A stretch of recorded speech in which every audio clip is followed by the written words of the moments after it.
Hello students, welcome to my YouTube channel online learning. आज हम देखेंगे सीजी ओपन स्कूल का रिज़ल्ट आ चुका है।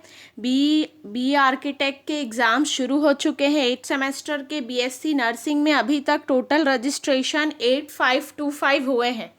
आईजीकेवी में पीजी और पीएचडी इंदिरा गांधी कृषि विश्वविद्यालय में प्रवेश 22 से होगा, पोस्ट ग्रेजुएट और पीएचडी का। पीटीआरएसयू में 24 से फिर पंजीयन हो रहा है, मतलब ये 5th स्टेज की काउंसलिंग है जो फिर से शुरू होने जा रही है क्योंकि कॉलेजेस में सीट खाली है। तो आइए न्यूज़ देखते हैं। तो ये देखिए, ये आज का न्यूज़ है नव भारत का। यहाँ पे लिखा हुआ है ओपन 12वीं में 91.26 और 10वीं में 88.97% उत्तीर्ण। मतलब ये बहुत ही अच्छा रिजल्ट है ओपन स्कूल का। परीक्षा जो कोरोना महामारी की वजह से परीक्षा केंद्र में विद्यार्थी को बिठाकर नहीं हुई, असाइनमेंट पद्धति से परीक्षा का आयोजन किया गया था। इसमें टोटल 69600 ने अपना पंजीयन करवाया था। असाइनमेंट से हुई परीक्षा में 65879 विद्यार्थी सम्मिलित हुए थे। अब 74222 विद्यार्थी को अगले साल मिलेगा रिजल्ट। 12वीं में ऐसे जिन्हें 10वीं के बाद बिना एक साल गैप किए सीधा 12वीं की परीक्षा दे दी थी। 10वीं के बाद विद्यार्थी को एक विषय छोड़कर दूसरे साल परीक्षा देने की छूट तो है, किंतु उनका रिजल्ट एक साल बाद दिया जाता है। अगले साल संबंधित विद्यार्थी को बचे हुए विषय की परीक्षा देनी होगी। इस साल परीक्षा देने वाले विद्यार्थी का रिजल्ट जारी कर दिया गया है। तो यहाँ आप देख सकते हैं ओपन जो छत्तीसगढ़ स्टेट ओपन स्कूल है उसका रिजल्ट भी बहुत अच्छा रहा, जो असाइनमेंट बेस पे हुई थी एग्ज़ाम। और एक ये नई चीज़ यहाँ पे आपने शायद सुनी होगी कि 10th के बाद आप 12th दे सकते हैं ओपन में, बट ये रिज़ल्ट जो है आपका एक साल बाद आता है और 11th आपको देना छूट रहता है। मीन्स आप 11th क्लास नहीं पढ़ेंगे और डायरेक्ट 12th का एग्ज़ाम दे सकते हैं। हो सकता है आप लोगों को कुछ लोगों को ये चीज़ पता हो, लेकिन जो भी हो सकता है कुछ स्टूडेंट्स ओपन से दिए होंगे उनका रिजल्ट आ चुका है। ये रिजल्ट का पूरा एवरेज है 12th और 10th का। नेक्स्ट न्यूज़ है बी तथा बी आर्किटेक्ट के एग्ज़ाम हो गए हैं शुरू। तो यहाँ आप देख सकते हैं हज़ारों स्टूडेंट ने दिया था ऑनलाइन मोड में एग्ज़ाम। नेट प्रॉब्लम को छोड़कर छात्रों की नहीं हुई कोई परेशानी। तो आप देख सकते हैं यहाँ सोमवार को तकनीकी विश्वविद्यालय CSVTU ने BE 8वें सेमेस्टर तथा BE आर्किटेक्ट के 8वें सेमेस्टर की परीक्षा ली। ऑनलाइन मोड में हुए एग्जाम में प्रदेश भर के इंजीनियरिंग स्टूडेंट शामिल हुए। इस तरह से सभी छात्रों जो जहाँ हैं वो वहीं से एग्ज़ाम दिए। सुबह 10 बजे से पेपर स्टार्ट हुआ जो दोपहर 1 बजे तक चला। फिलअप किया गया। अधिकांश छात्रों ने नियमित समय पर ही सभी प्रश्न पत्र हल कर लिए थे। प्रश्नों के उत्तर एक A4 साइज शीट में लिखने के बाद PDF फाइल बनाकर उसे अपलोड किया। आंसर शीट अपलोड करने के लिए अतिरिक्त समय दिया गया था। नेट प्रॉब्लम को छोड़कर एग्जाम के दौरान अधिकांश छात्रों को कोई दिक्कत नहीं हुई। तो ये देखिए, ये भी एक बहुत ही अच्छा न्यूज़ है कि CSVTU भी अब ऑनलाइन एग्ज़ाम करवा रही, जिसमें 8 सेमेस्टर के फाइनल ईयर के इस ईयर के स्टूडेंट्स ने ऑनलाइन एग्ज़ाम किस तरीके से दिया। फाइल अपलोड करने में थोड़ी सी दिक्कत हो रही थी, हाँ, बिकॉज ये नेट कनेक्टिविटी की वजह से होता है। बस बाकी सब कुछ अच्छा है। डिप्लोमा की परीक्षा आज होगी, ये आप देख सकते हैं। यहाँ पे जो डिप्लोमा की परीक्षा है वो आज होगी 6वें सेमेस्टर की। नेक्स्ट न्यूज़ है BSc नर्सिंग को लेके। यहाँ आप देख सकते हैं BSc नर्सिंग के लिए अब तक 8,500 आवेदन हुए हैं। प्रदेश के शासकीय और निजी नर्सिंग कॉलेज में संचालित पाठ्यक्रम में प्रवेश के लिए ऑनलाइन आवेदन के लिए अब 2 दिन शेष रह गए हैं। अंतिम तिथि 23 सितंबर है। सोमवार शाम तक BSc नर्सिंग के 8525 रजिस्ट्रेशन हुए। रजिस्ट्रेशन प्रक्रिया पिछले माह से जारी। इस संबंध में प्राप्त जानकारी के अनुसार कोरोना के चलते इस बार प्राप्ताओं के आधार पर मेरिट लिस्ट तैयार करके प्रवेश दिया जाएगा। पोस्ट बेसिक BSc नर्सिंग में 665 तथा MSc नर्सिंग के लिए 605 रजिस्ट्रेशन हुए। BSc नर्सिंग के लिए अभ्यर्थियों की 12वीं में भौतिक विज्ञान, रसायन विज्ञान, जीव विज्ञान विषयों के प्राप्तांक देखे जाएंगे। पोस्ट बेसिक BSc नर्सिंग के लिए जनरल नर्सिंग, मिडवाइफरी उत्तीर्ण होना तथा राज्य नर्सिंग परिषद का पंजीयन देखा जाएगा। MSc नर्सिंग के लिए न्यूनतम 55% एग्रीगेट अंकों के साथ BSc नर्सिंग या BSc ऑनर्स नर्सिंग या पोस्ट बेसिक BSc नर्सिंग उत्तीर्ण होना ज़रूरी है।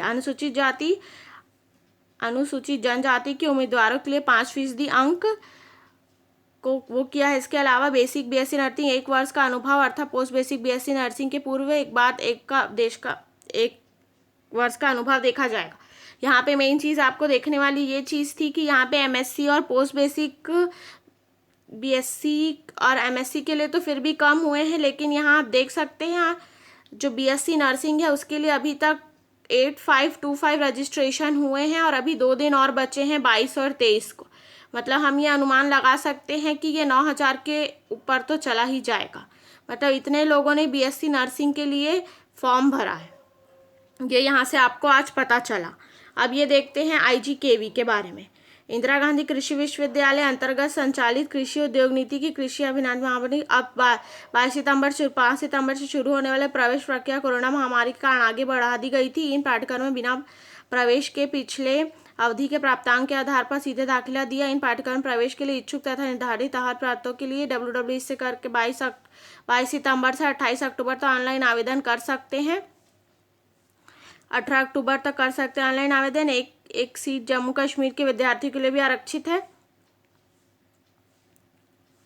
इन पाठ्यक्रम में पिछले अवधि के प्राप्तांक के आधार पर दिया जाएगा। ये आप देख सकते हैं। ये प्रवेश के लिए न्यूनतम 6 OGPS होना अनिवार्य। इन सभी 2 वर्षीय पाठ्यक्रम प्रवेश के लिए निर्धारित आयता संबंधित बीएससी कृषि, बीएससी उद्योगपति, बीटेक कृषि में 10+2+4 सिस्टम में न्यूनतम 6 OGPS निर्धारित होगी और ये सब कुछ मार्क्स यहाँ पे लिखा हुआ है। लेकिन यहाँ पे अभी जो बीएससी एग्रीकल्चर और बीटेक के लिए जो फॉर्म भरे थे उसका अभी कोई न्यूज़ नहीं आया है। जैसे कि कल आप जानते हैं मेरिट लिस्ट जारी होने वाली थी, बट अभी तक मेरिट लिस्ट जारी नहीं हुई है। इसके बारे में भी हो सकता है बहुत जल्दी कुछ अपडेट आए आईजीकेवी के थ्रू। अब ये सबसे मेन चीज़ जो पंडित रविशंकर शुक्ल विश्वविद्यालय से संबंधित कॉलेजों में प्रवेश के लिए ऑनलाइन प्रवेश पंजीयन 24 सितंबर से पुनः शुरू हो रही है। यह प्रक्रिया 27 सितंबर तक चलेगी। कॉलेजों में प्रवेश के लिए यह रजिस्ट्रेशन का 5वां चरण होगा। इस संबंध में विश्वविद्यालय द्वारा जारी पत्र के अनुसार महाविद्यालयों द्वारा विश्ववार मेरिट सूची 28 सितंबर को जारी की जाएगी। महाविद्यालयों में स्टूडेंट को 28 सितंबर से 30 सितंबर तक प्रवेश लेना है। प्रचार 30 सितंबर को प्रवेश निर्देशिका के अनुसार रिक्त सीटों पर प्रवेश देंगी। यदि कोई स्टूडेंट ऑनलाइन पद्धति से प्रवेश लेने से वंचित रह गया हो तो वो उसे ऑफलाइन प्रवेश दे सकेंगे। गौरवप्रद है कि कॉलेजों में प्रवेश की प्रक्रिया 1 अगस्त से जारी है। कोरोना काल में कॉलेजों में प्रवेश का औसत कम रहा। इसे देखते हुए प्रवेश की तारीख 15 सितंबर से बढ़कर 30 सितंबर कर दी गई। तो ये आप देख सकते हैं। यहाँ पे एक चीज़ और लिखी हुई है कि जो स्टूडेंट्स ऑनलाइन से वंचित हो गए हैं वो ऑफलाइन कर सकते हैं। यदि कोई स्टूडेंट्स, ये देखिए यहाँ पे लिखा हो, यदि कोई स्टूडेंट्स ऑनलाइन पद्धति से प्रवेश लेने में वंचित रह गया हो तो उसे ऑफलाइन प्रवेश दे सकेंगे।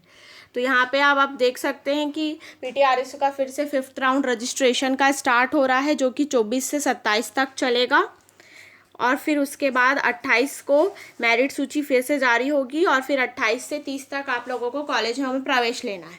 तो कुछ स्टूडेंट्स जिनको फिर से लगता है कि उन्हें भरना चाहिए, अभी भी सीटें खाली हैं, फिर से एक बार काउंसलिंग का फॉर्म भर सकते हैं और अटेंड कर सकते हैं। जिन्होंने 4th राउंड तक भरा है वो भी भर सकते हैं और अगर ऑनलाइन में कोई प्रॉब्लम होती है तो आप ऑफलाइन भी जाके कर सकते हैं। बट अभी कोरोना का टाइम चल रहा है और लॉकडाउन है तो आप लोगों को ऑनलाइन ही करना है और आप उसके बाद एडमिशन लेने के लिए भी जा सकते हैं।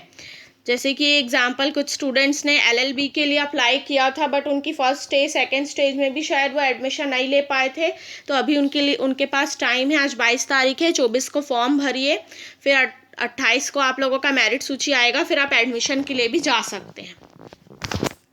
तो आई होप आज मैंने जो इस वीडियो में आप लोगों को जो न्यूज़ बताए बीएससी नर्सिंग से रिलेटेड, जो टोटल फॉर्म पीटीआरएसयू का फिर से 5th round of counselling start हो रही है, ये सब आप लोगों के लिए हेल्पफुल रहा होगा। तो मेरे इस वीडियो को ज़रूर लाइक करें और अगर आप मेरे चैनल में नए हैं तो मेरे चैनल को ऐसे अपडेट्स के लिए ज़रूर सब्सक्राइब करें। Thank you for watching this video.